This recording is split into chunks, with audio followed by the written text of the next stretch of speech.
Assalamualaikum warahmatullahi wabarakatuh. Perkenalkan, nama saya Nikal Ramsis.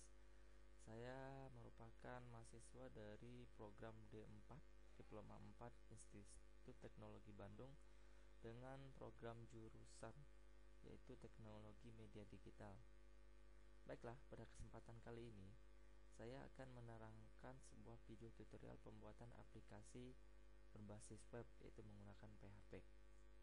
Nah, aplikasinya adalah aplikasi pengelolaan laporan harian kegiatan pegawai.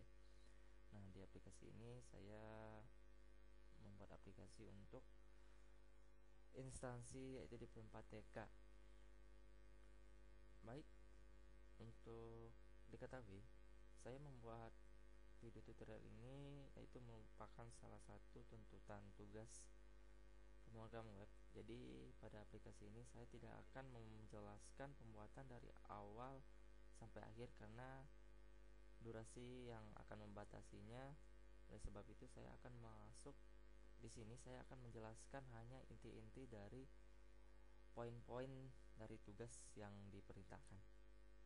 Baik, untuk langkah awal untuk pembuatan saya menggunakan Eclipse dan juga XAMPP. Nah, tool ini, dua software ini digunakan untuk membuat webnya. Nah, langkah awal kita harus mengaktifkan merunning XAMPP-nya yaitu Apache dan MySQL-nya. Setelah di running ini, kalau actionnya udah berubah menjadi stop, itu berarti udah running. Selanjutnya, nah, untuk langkah awal kita masuk kepada database dulu. Untuk database kita masuk ke localhost phpMyAdmin. Nah, langsung saja di sini saya telah membuat database yaitu bernama P4TK. Nah, dalam database ini terdapat beberapa tabel yaitu beberapa tabel divisi, jabatan, kegiatan, pegawai, pesan, dan tugas. Nah, ini akan menampung data-data yang akan diinputkan nanti di aplikasi. Seperti divisi, ini akan menampung divisi-divisi yang diinputkan nantinya. Begitu juga dengan yang lain. Nah, setelah database selesai, maka kita bisa langsung masuk kepada aplikasi, pembuatan aplikasinya. Oke. Nah, di sini untuk aplikasi kita menggunakan tadi yang nama Eclipse. Baik. Nah, untuk langkah awal saya akan menjelaskan. Nah, pada aplikasi ini kita akan untuk memudahkan kita dalam bekerja, kita nanti akan membuat sebuah project tugas besar ya. Nah, untuk menambahkan project kita tinggal klik file new dan project PHP.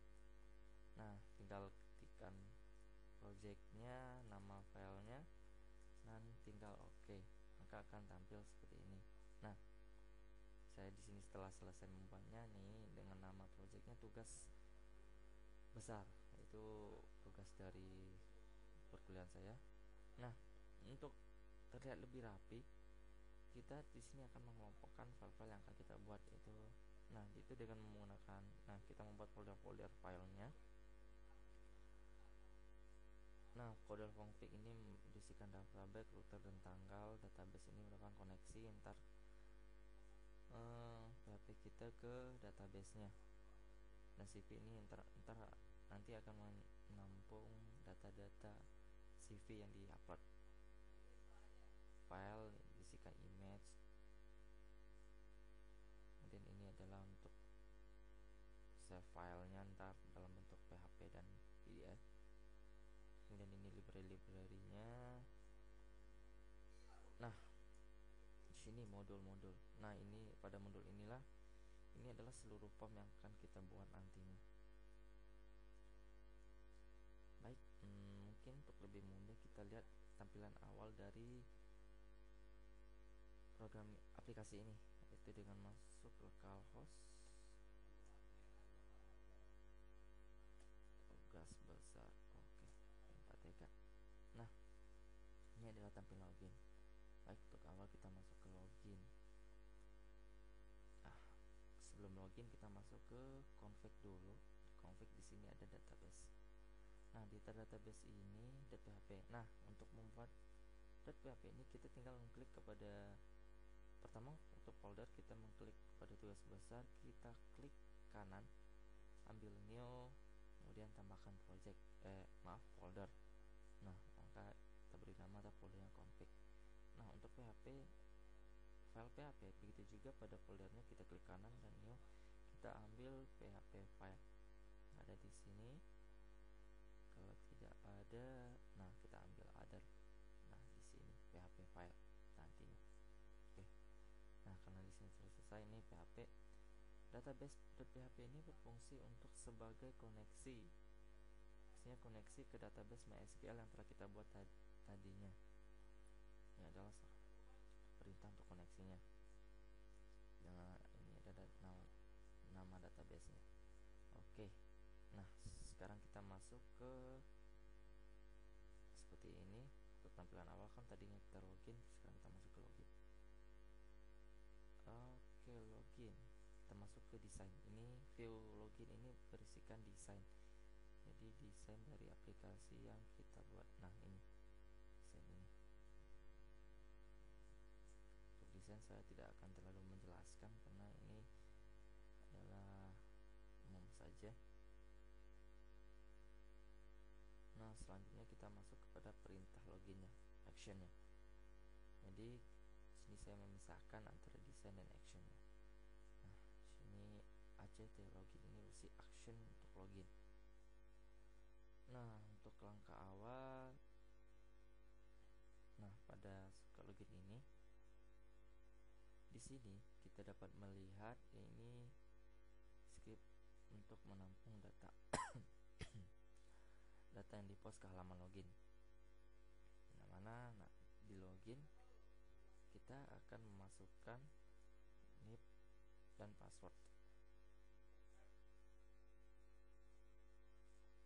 Nah, di sini perintahnya, di sini ada seleksi NIP dan passwordnya, di mana NIP dan passwordnya nanti akan diambil dari database. Nah, di sini akan mencek NIP dan password yang ada di database.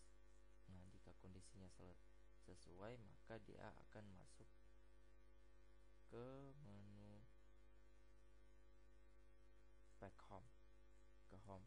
Nah, jika kondisinya tidak sesuai, maka dia akan menampilkan perintah error, ini salah gitu. Oke, seperti ini. Ini kita masukkan. Nah, jika tidak sesuai, dia akan salah. Oke, sekarang kita login sebagai admin dulu karena sini terbagi menjadi 3 user nanti ya. Salah.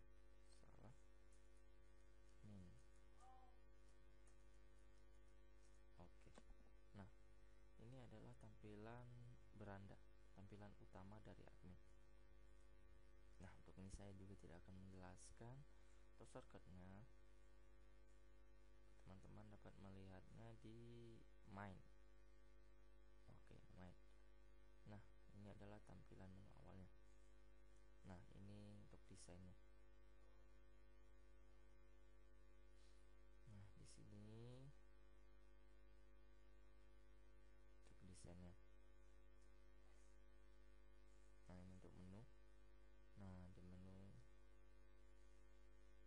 ini beranda, laporan, dan sebagainya. Mungkin saya tidak akan terlalu menitik beratkan pada ini.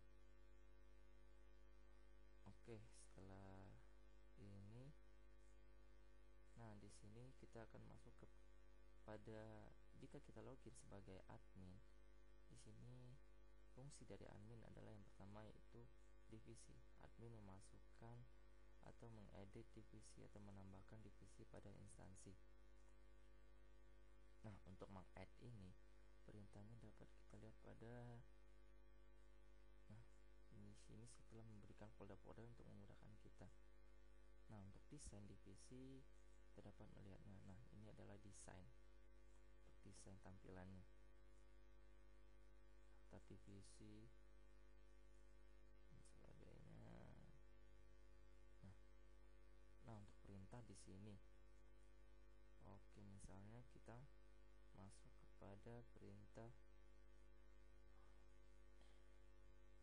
kita langsung saja untuk nge-add ya, ini kan tambah divisi. Nah, ini merupakan nambah divisi. Nah, ini divisi.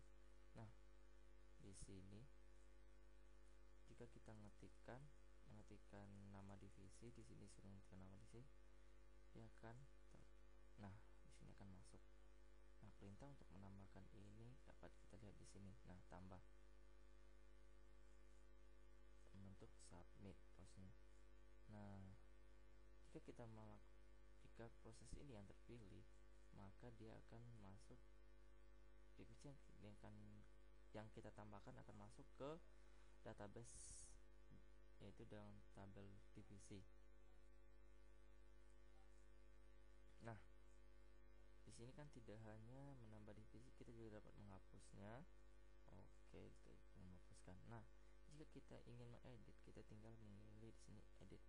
Nah, maka di sini kita mengedit pimpinan, tadi di sini langsung keluar edit. Nah, untuk kesukaannya tinggal pilih di sini edit. Nah, ini adalah perintah untuk mengedit.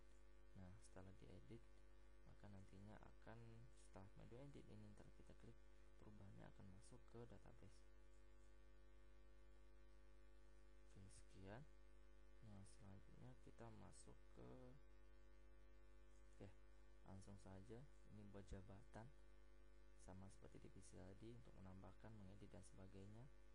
Di sini nah, daftar rincian tugas, daftar kita ingin menambahkan di sini, tambahkan, kita ingin menambahkan jabatan apa. Nah, tambah form ini sama, kalau shortcutnya hampir sama dengan ini perintahnya.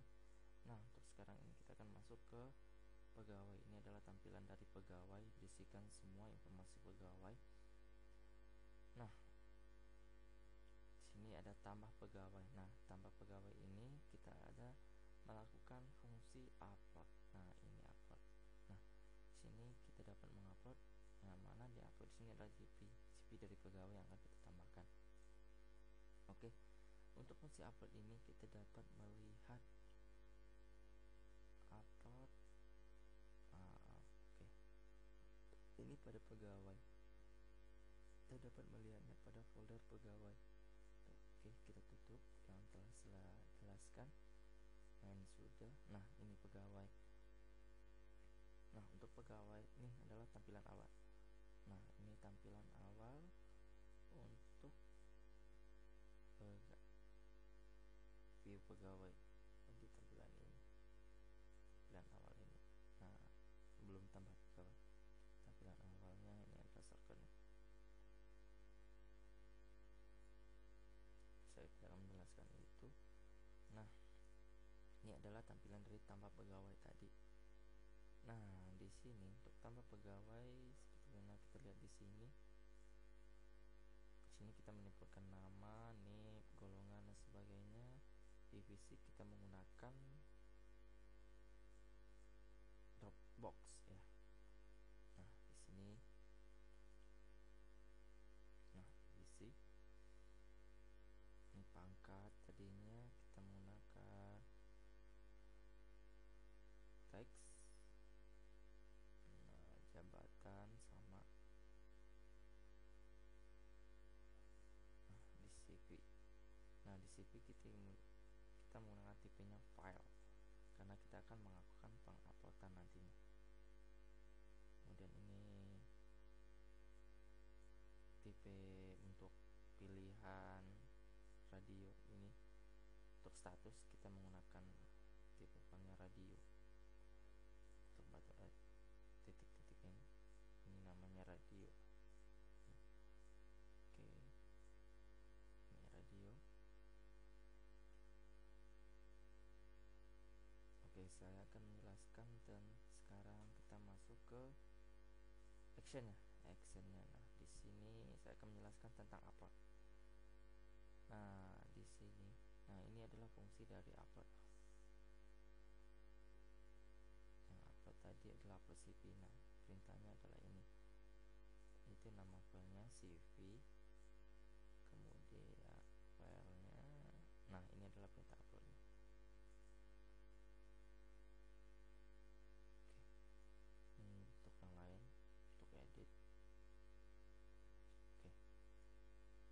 selanjutnya, nah setelah saya jelaskan, oke, saya akan coba masukkan pegawai baru misalkan nicknya 2222222. Oke, maaf, nama misalnya Adi. Oh, jangan Adi, ini misalnya Putri. Oke, nicknya misalnya 2222222. Oke, pangkatnya misalnya golongan B.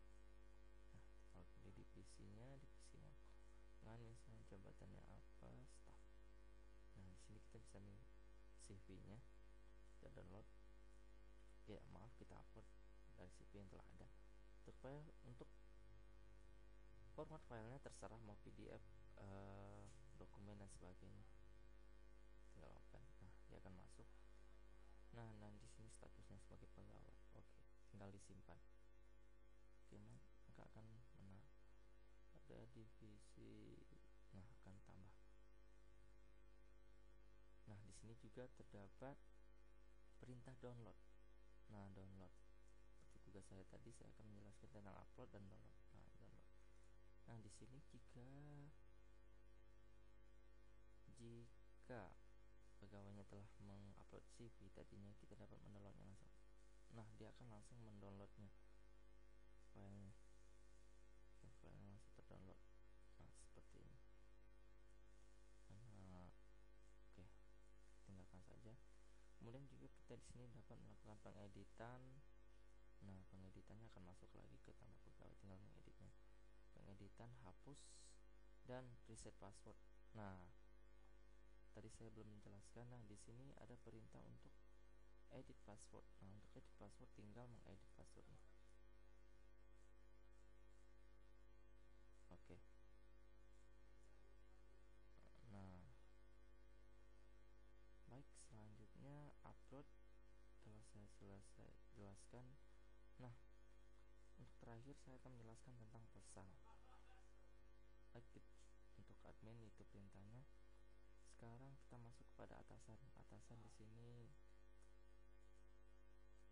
Oke, ada atasan. Nah, pada atasan terdapat 3 laman. Yang pertama Belanda, laporan bersiki. Pada laporan ini, atasan dapat mencetak laporan dari pegawainya. Dari siapa? 12. Berapa? Pesan per tanggal atau per tahun? Tahun berapa? 2013. Dan dapat cetak 2 dalam bentuk HTML dan cetak dalam bentuk PDF. Nah, hasilnya seperti ini. Nah, tinggal di save. Kalau di print langsung, cetak, save juga dapat di sini. Nah, selanjutnya untuk menghemat waktu langsung ke pesan. Nah, di sini atasan dapat mengirimkan pesan kepada pegawainya, yaitu dengan cara buka pesan. Nah, di sini. Nah, untuk shortcutnya kita dapat melihatnya bukan tugas, pesan. Nah, ini adalah tampilannya. Untuk view, untuk tampilannya ini ada tabel tadi. Nah, kita lihat lagi. Nah, ini tadi, ini adalah tampilan dari pesan, view pesan atasan. Nah, ini untuk tampilan pesan dari atasannya. Nah, ini ada tambah. Nah, sini saya akan menjelaskan. Nah, perintahnya di sini adalah kirim, submit.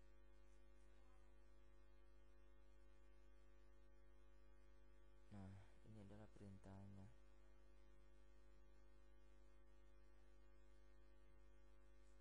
Oke. Oke, karena waktunya telah juga membatasi, mungkin seperti ini saya akan menjelaskannya. Nah, mencepat waktu, saya selanjutnya akan memperlihatkan. Oke, memperlihatkan. Jadi di sini atasan atasan dapat mengirimkan pesan kepada pegawainya. Jadi di sini dengan pesan-pesan terakhir. Nah, lanjut saja. Yang terakhir saya akan memperlihatkan tampilan dari pegawainya. Nah, untuk pegawai ini adalah tampilannya. Yang awal ini form sama, untuk usernya hampir sama dengan tadi. Jadi pegawai dapat membuat kegiatannya untuk hari apa, tanggal berapa, dan bulan berapa, dari jam sampai berapa, durasinya, kegiatannya, dan seterusnya. Nah, ini adalah setelah selesai akan tersimpan di sini. Nah, ini pesan tadi. Nah, di sini pegawai hanya bisa melihat pesan atau menerima pesan dari atasan, sedangkan pegawainya tidak dapat mengirimkan. Jadi di sini hanya berupa tampilan saja. Oke. Baik. Oke. Baik, sekian untuk penjelasan dari saya. Atas kesalahan dan kekurangannya saya mohon maaf. Untuk terakhir, saya tutup dengan assalamualaikum warahmatullahi wabarakatuh.